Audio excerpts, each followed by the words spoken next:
LinkedIn News.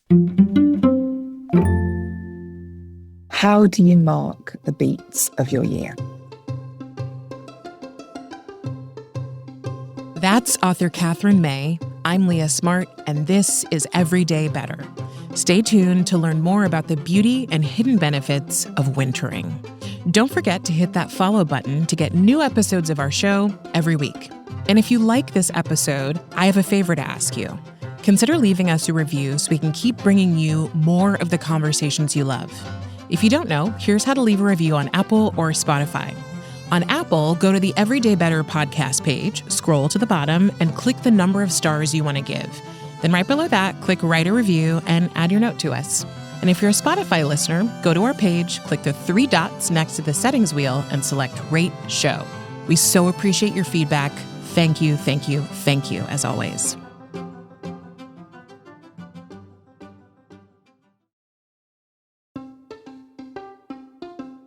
Hey everyone, from LinkedIn News, I'm Leah Smart, and this is Everyday Better, a personal development podcast where every week I sit down with some of the world's brightest minds and bravest hearts who use science and story to share strategies for how we can flourish individually, in relationship to others, and to the world around us.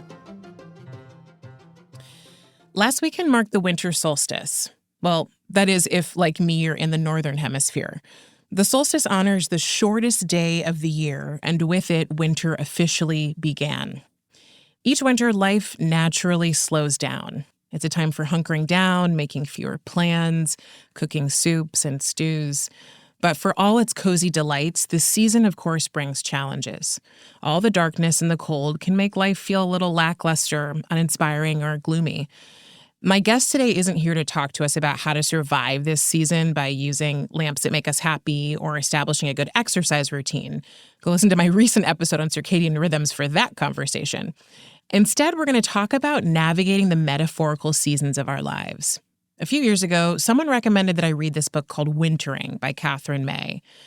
This was during a time when I was trying to understand how to weather metaphorical storms because I was in the midst of a dark one. Yet I was afraid that admitting it might cause me to totally unravel. Of course, I unraveled anyway. And so as I put myself back together, I was drawn to this book because I want you and I to be better prepared for hard things. And Katherine's book is a perfect companion for us during these tough seasons. It's a poetically written memoir that combines personal storytelling with powerful strategies for how we can all approach our metaphorical winters.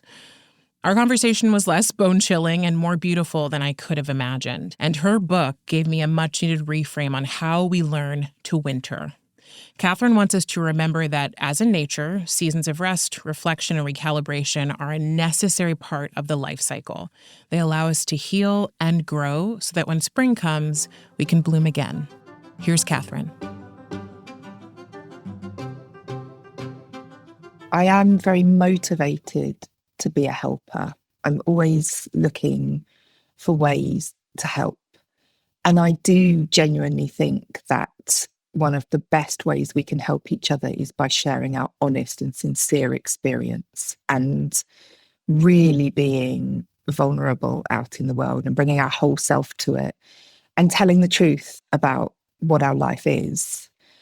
I always write to understand myself better.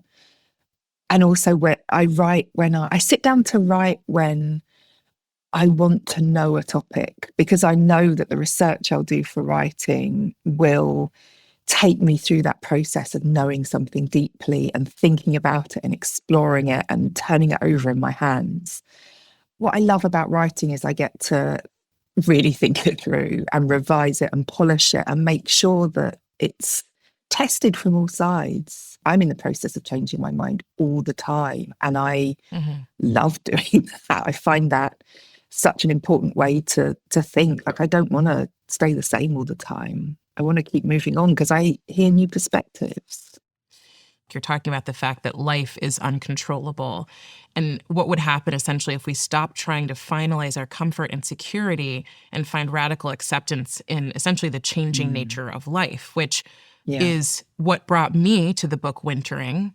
And I imagine it's what brought you to writing the book Wintering. Yeah, And so yeah. I want to know, for people who haven't heard your story in the way that you, because you're changing your mind all the time and you wrote this book a few years ago, and the way that you want to share it today, what can you share to give people insight into how you got here? Gosh, there's a long version and a short version. Whichever one is together. Well, so the book I wrote before I wrote Wintering was a memoir called The Electricity of Every Living Thing. And that was a sort of account of the year that I learned I was autistic. I'm one of this growing number of late diagnosed women. So like all these other people, I'd lived my whole life really struggling and going through major winters really regularly, like my whole world crashing through, because autistic people are really vulnerable to burnout, essentially. That's simplifying things. But when you're trying to fit in with a world that isn't comfortable for you, you get very exhausted. And so when I'd finished Electricity and I started to think about my next book, I wanted to share, I guess, the knowledge that I'd accumulated over a long, long time about surviving those winters. I'd been trying to think of a way to pass on this like knowledge that you build up of how safe those spaces actually are if we let them be and if we honor them as part of our normal existence. But I started off as a poet, and I will always be like a very narrative writer. So I wanted to do it in my way. But I did initially, when I was writing the proposal for the book, say, I think it's a self-help book, but it's a different kind of a self-help book. And, my agent was a bit like, oh, don't call it self-help. You're not that kind of writer, Don't do that. Yeah, don't do that. And I was like, no, there is nothing wrong with good self-help. Like, good self-help is revolutionary to people. But I did feel like the genre needed reforming. I felt like it needed to be more beautiful. And I also felt like it needed to be more generous, because so many of the books that I'd read when I was trying to figure out why I couldn't ever cope and trying to find a system that would let me do that didn't give me the option to fail. And I think most people that read most of these books do fail. There's no place to catch them. So I wanted to write a book that walked alongside the reader and really respected that their life was difficult and that there were no simple solutions, but instead kind of traveled with them and showed them that there's a shape of things, but there's not 10 easy steps to get there. And that's where the book came from. That makes me teary-eyed, because I think that's exactly, you're right, that's what self-help does need. And that's why I love self-help similar to you. And I also often loathe the 1, 2, 3 steps, and so I love the way that you wrote this does feel beautiful and more generous. And I want to talk about what I think we all inherently know what wintering is. So as soon as someone told me the title, I don't know who it was. I was like, oh boy, I didn't have to read the description. I already know, and I can't head there right now. But what would you say wintering is? So wintering is sort of metaphorical experience of going through a season in the cold. So it might be because you've had some kind of a life crisis. It might be a mental health issue. It might be a physical health issue. It might just be that you're dealing with a major change and you've yet to process it. But however that comes, you feel shut out of the mainstream world for a while. You feel like there's a layer of ice between you and all of the people who are just carrying on as normal. You assume everything's perfect for them and everything's uniquely bad for you. And it often comes alongside feelings of intense failure and self-loathing, anxiety, all those terrible emotions that crop up when we're not certain of who we are anymore. And when we don't have a society that honors that experience and sees it as a process of change. But I wanted to write from the perspective of a winter lover. I love the cold. I love the snow. I love ice. I love frost. I love fog, you know. Um, and I took a really close look at what nature does in winter and tried to write almost like a biography of a season where everything begins rather than everything ends. Um, and that's how ancient societies seem to have seen winter. And that's, I think, how we need to learn to see it again. Mm-hmm. A few years ago, I was doing a certification for my coaching. And in order to do that, you have to do these 2 short coachings with people who've been coaching for years. So the first woman came with her topic, and I say, "What's on your mind?" And she goes, "I'm really sick of Christmas." I was like, let's go. Me too. Here we go. Yeah, she's like, I have grandkids, I have kids, I'm sick of it. So we end up going through this whole process where she comes to in the 15 minutes that, in fact, she's going to cancel Christmas. And she's not going to be the host. She's not going to do all the things she's done the years prior. But what she is going to do is she's going to replace it with a celebration on December 21st of the solstice. She's like, I just want to go back to what the pagans did. Can we just go back? And I think, isn't it funny that what we call New Age is often what's existed for thousands of years that we refuse to look at and perhaps just accept pieces of?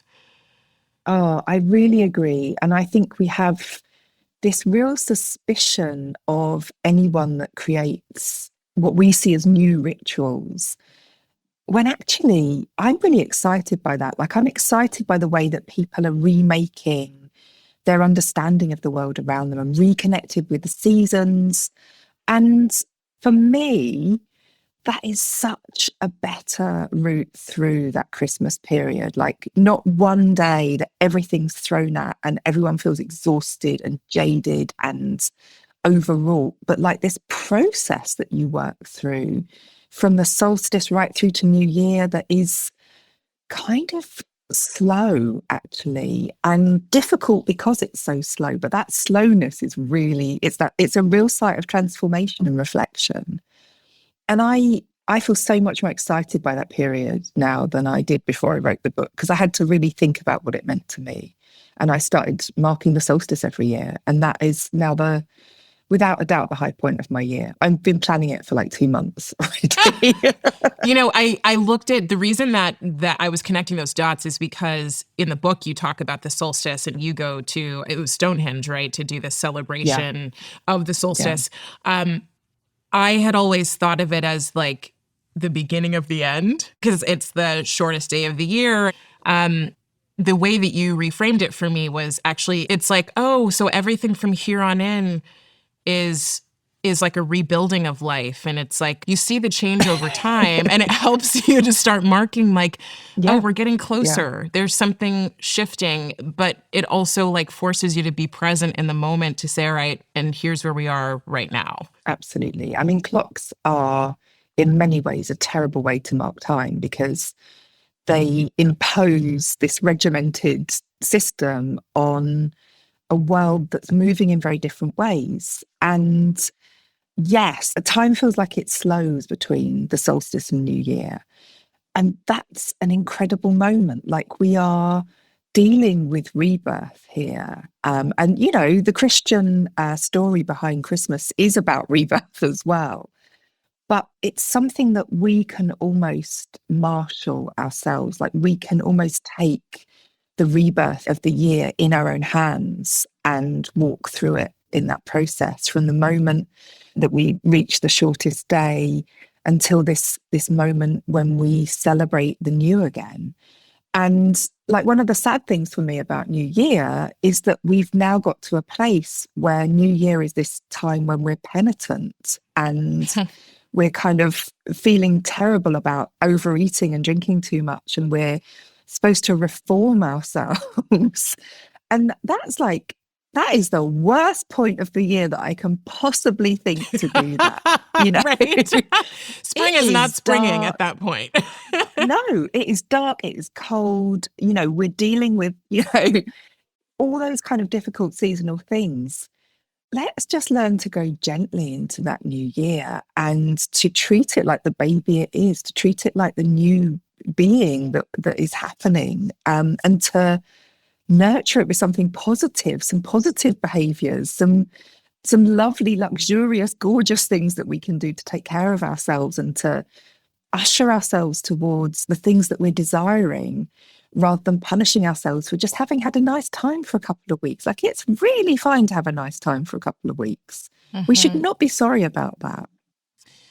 I agreed. I'm like, it's actually really fine to have a nice time for your whole life. We should not be sorry about Yeah. that, right? But Yeah. Just have a nice time. It's fine. yeah, like it's not going to be easy, but like, don't take yourself so seriously. And how do we manage this balance of like, there are so many things that feel serious and feel heavy, but also at the end of our life, like we're not going to be thinking about, whether or not we were able to do certain tasks on time, or if, all this stuff that we worry about. And so I want to pull back a little bit, because I also want to acknowledge that, like, we're talking about winter as the season, and yet your book is also about the fact that wintering, it can be a season that happens anytime. For me, I would say it started in the summer, funny enough, and I didn't recognize it, and then by the time winter hit, it was still there, and that was when I started to recognize it. And then it took time to come out of it. And the hardest part was getting comfortable. And I honestly, I don't know if I can say I really got comfortable with how uncomfortable it was. And how it felt lonely and it was painful. And it was like, I told the story over and over again. This happened and this happened and this happened. These are the reasons that I'm here now. I felt like I was having to justify why I was in the position I was in. So it was almost like an apology for why I'm not how you expect me to be. How do we work with ourselves and also with each other as we winter? Yeah. I think in lots of ways, actually. I mean, on one hand, I do think that we often very naturally retreat in these times and draw away from everyday social contact. And I think that can be really positive as long as we maintain the ties with the people who are most important to us. Like, I think we can stage a sort of partial retreat and almost pare back to our most essential relationships and to the people that we feel safe with and who we can trust to be kind to us at this very, very vulnerable moment. But it's really interesting to me that you brought up like telling your story over and over again, because I actually think that that's a really important function of a wintering. Like, we start to re-story ourselves almost. And maybe that begins in an apologetic way. Like, maybe we're trying to make an account of ourselves. Like, how did I get here? What went wrong? And you're almost trying to work out, like, was that my fault? Did I do this? Or did I drag this out too long? Yeah. And there's like, sometimes we have got something to be sorry for when we go into wintering. Sometimes we haven't been kind, or we haven't behaved ourselves in the best way. And it can take us some time to come to terms with that and to think about how we're going to heal that. And like, that's not bad. That's actually great. Like, it's pushing those moments away that cause us the real pain. And when we hit a winter, we're often realizing mistakes we've made, but also we're like conversely coming to terms with our own helplessness in the world and how we can't stop these processes from happening. I say at the beginning of the book, even if you got everything right, one day your parents are going to die, or you're going to get sick, or someone will betray you. There is not a set of right behaviors you can undertake to stop life from happening. And so we start telling stories about ourselves. And by the end of the wintering, we have a new story quite often. And it's very different to the one that went in. And it's got a different timescale and a different scope.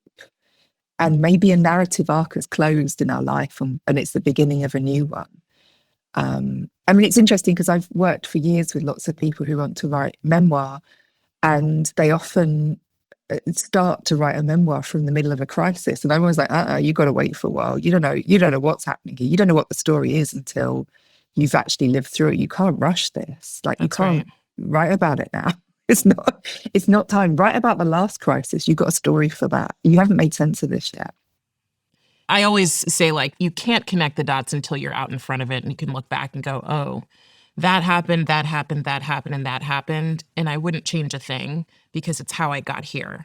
That is if you're intentional. But in your book, you said, when everything is broken, everything is also up for grabs. That's the gift of winter. And to this idea of narratives and the stories we tell about our winters, I think it is important. And I had, it's funny, I was feeling apologetic. I was having, like, I think they call it a meta emotion, where I was like apologetic about the apology that I was making. I'm sorry that I'm sorry and it's happening. But I'm like, how many times am I going to tell this story? And I did hit a point eventually where I was like, I don't need to keep telling this story. But it wasn't until maybe that was the marker of winter being over. Yeah, I think that's right. It's almost like that story runs its course and you've got no use for it anymore. After the break, we'll explore a new way to think about the middle of the night. We'll be back in just a few moments.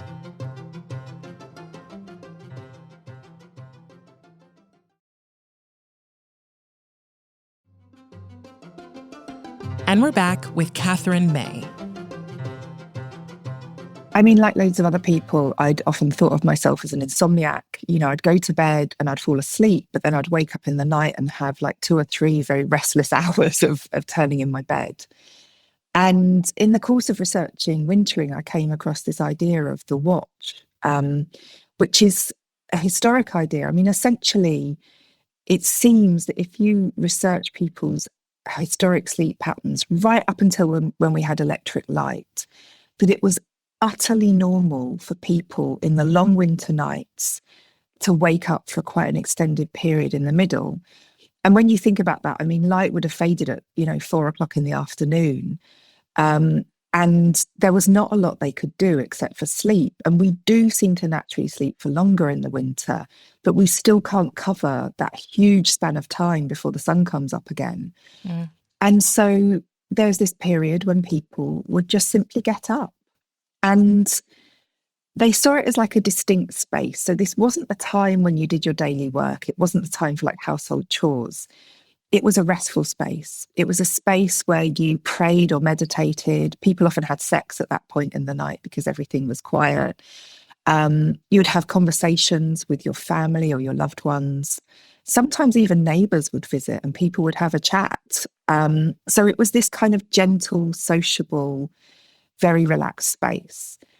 And when people did experiments to see if they could recreate it and put people in kind of pre-electric light patterns, their sleep patterns would within a week fall into this and they would naturally wake up in the night. And if you tested their blood during that time, it had what the research called an endocrinology all of its own. In other words, the blood has a unique hormonal profile during the watch that we don't see at any other point in human existence.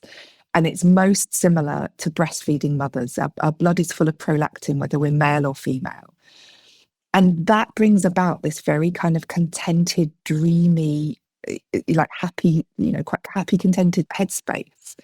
And so if you can reframe your waking in the night into something that's normal, that has been done for most of history, and use it to create beautiful time for you. Like, it's the time now that I read. I often write, but only by hand. I don't go onto my screen. I often get up and meditate. I stroke the dog. It's actually this secret room in our lives that we've forgotten is there. That was such a beautiful description. So I'm curious, what are you hoping to pass on to people about what it means to winter, or just changing the way we relate to the seasons of our lives? I guess one of the things for me is that I am deeply comfortable in that space where everything is uncertain. Like, actually, I'm very at home in uncertainty because I trust it to get remade. And I don't even think that it always is going to be like a better life, but I know that life will solidify again in a new way. Even if I've had to compromise and had to recognize that change has occurred that's beyond my control, it will all land. And I get really excited working with people who are in that space where everything's like floating around their heads at the moment. All the furniture's up in the air, they're mid-fall. Oh, yeah. The eye of the hurricane. Because the challenge for us as humans is to just learn to be there. Like, don't rearrange the furniture yet. Like, just exist in that space for a while and know how it feels to fall and to feel uncertain and to not know what's coming next, because actually that's the whole of life. The fixedness that we think we have is an illusion anyway that makes us feel safe. So if we can feel safe in uncertainty, it's such a good mindset to dwell in, I think.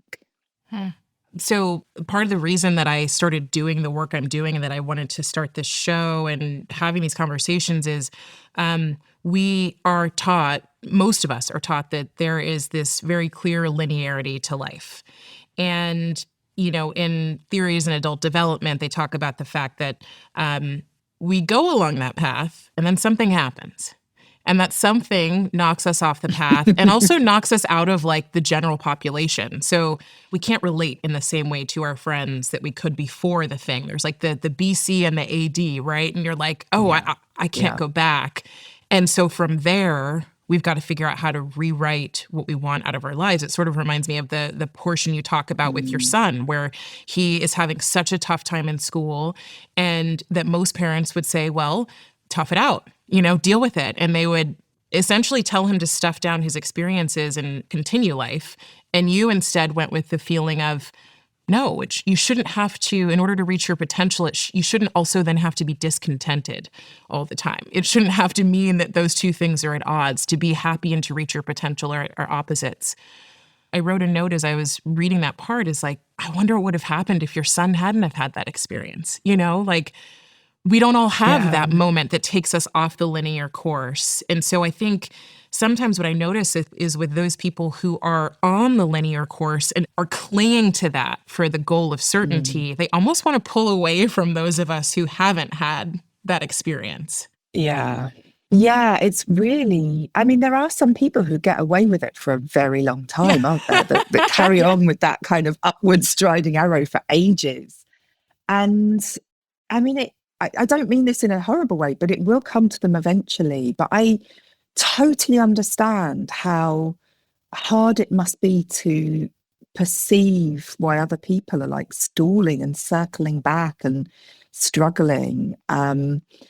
If you've never been hit by anything. And you know, these people rise in politics and they rise as authors, and we listen to their advice because we think that we can replicate their life if we do the things they tell us to do. But they actually just have no idea what to tell us to do because they've just been lucky. They've just been totally, totally lucky. And often quite privileged as well. I hate to say it. Because nobody likes to be told they're privileged. But if you have never had a major life setback, if you've never suffered discrimination, if you've never been sick, if you've, you know, never had a mental health problem, that's a massive privilege to live with, and just be grateful for it and don't tell other people that they're doing it wrong because they've just been hit by normal life. But, you know, the 99% of us who do have to live in a much less striding manner, they're my people. And they are the people who are compassionate, who are wise, who are gentle, who are kind, because they know what it is to be in that incredibly difficult place. And even though that's come from suffering, I think it's full of value. It's full of absolute gold. And those, you know, the wisest people in our society are without a doubt the ones that have endured enormous suffering. There's a teacher of mine that I used to go to, and she would say, She's like, people learn lessons all types of ways, but most of the people I know learn through pain, not through joy. So Right, there's right. Yeah. It's like the lows are where the highs come from, and they teach you something about yourself. And so it's the comfort that we can find or create to get us to the point where we can say, okay, I can do this. Like, that's it. I can do this. And I think we don't spend, for fear of sounding like one of those people who's like aging out of social media and all the cool stuff, I do think we don't spend enough time with ourselves and maybe even just with each other to be, we're not spending time talking about the really hard stuff in a way that helps us feel like we have a sense of camaraderie and relatability with other people who've also experienced it, and with the knowledge that it will come to a close in this cycle. Yeah, absolutely. I attended a talk by Lama Rod Owens a couple of weeks ago. He's one of my favorite thinkers. He's a Buddhist Lama, which means teacher. Yeah. But he was saying the communities that we often join online can be so problematic to us because we join communities that keep us in our pain.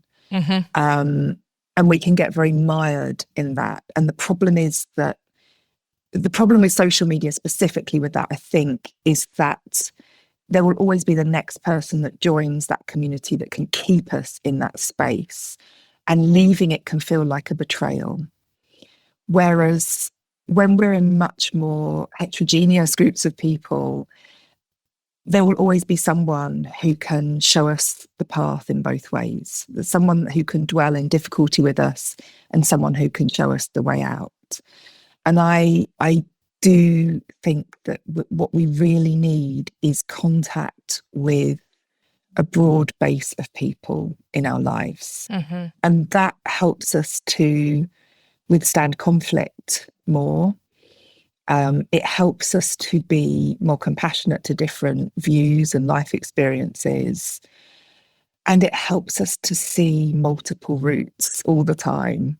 I think in reality, we find it so hard as a society to invite the idea of complexity. And I talk about this a lot on the show because duality is so much easier.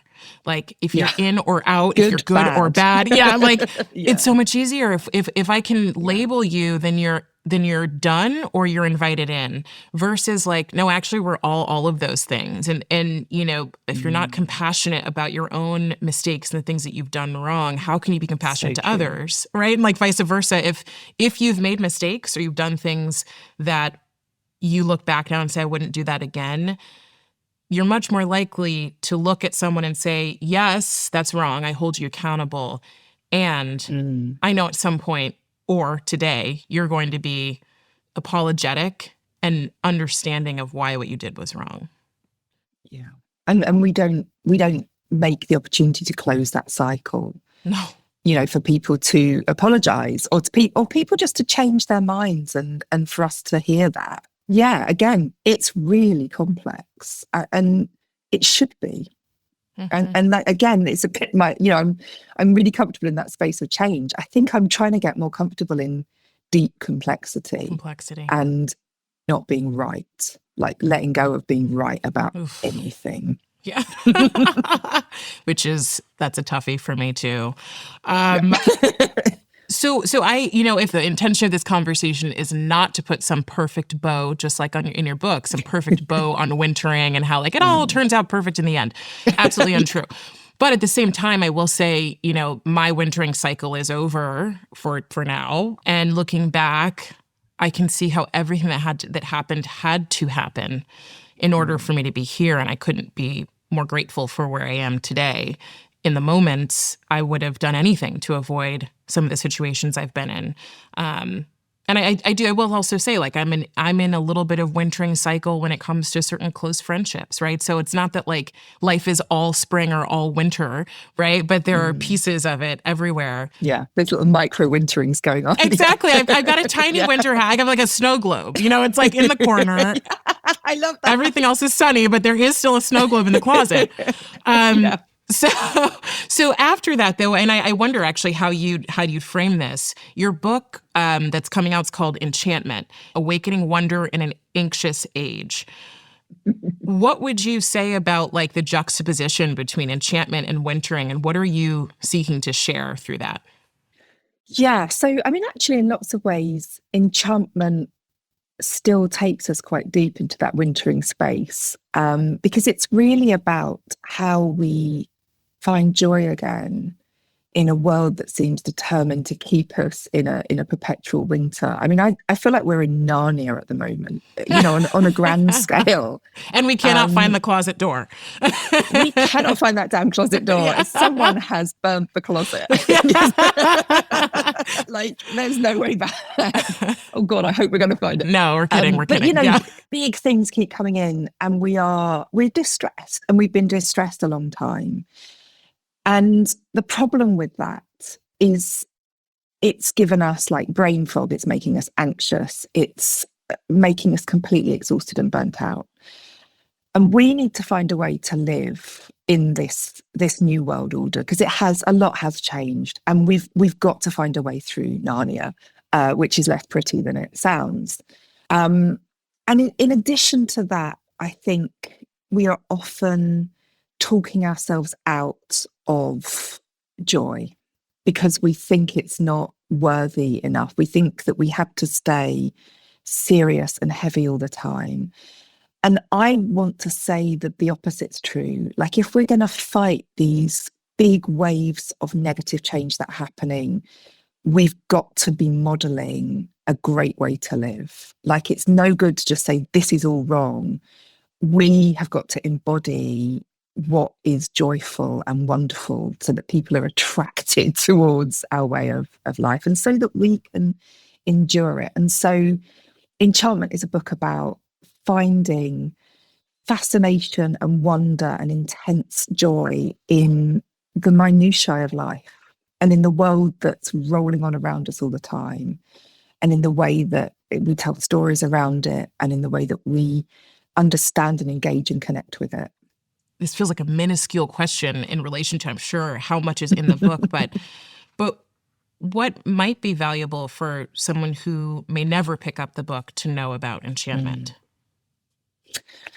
I think it's about returning to that kind of tingle that you felt as a child when, we all had that thing that we found so fascinating and beautiful and magical. Like, I use the word magical a lot at the moment because we had that sense of magic when we were children. And I don't mean Father Christmas or fairies, I mean that sense that the world was so big and mind-blowing and mysterious, and it was all really happening, and you couldn't quite believe that. Like, I talk about the story of how I used to break open stones in my back garden with a hammer, and every 10th one would have a little crystal geode inside of it. And I used to just love holding them and thinking about how impossibly old they were and how tiny I was and what that meant. And as adults, we talk ourselves out of that kind of engagement with the world because it's a bit silly, frankly. Like, we've got other things to do and it's wasting time. And I think that's a huge loss. And we need to realize what we've lost when we disengage from that sense of that tingle of magic. And if we can get it back, if we can coax it back into life by following things we find beautiful and fascinating and wonderful, I think it's a better way to live, and it can sustain us through hard times, and it gives us something to pass on to the rest of the world. I do think it takes a lot of intention in the world we live in today to do that, because you can so easily, right, not do it. You can so easily turn on the TV, watch the news. Nothing will give you permission. That's right. Yeah. That's right. Yeah. Okay, so with that, Katherine, I'd like you to complete these 3 statements. Better humans are thoughtful about everything and therefore kind. Better work is something that you bring your entire humanity to rather than a work personality. And a better world has a multiplicity of people who accept their uniqueness and work with that. I love it. Thank you so much. This was such an amazing conversation. It was better than it would have been last winter. Thank you. No, thank you so much. That was absolutely lovely.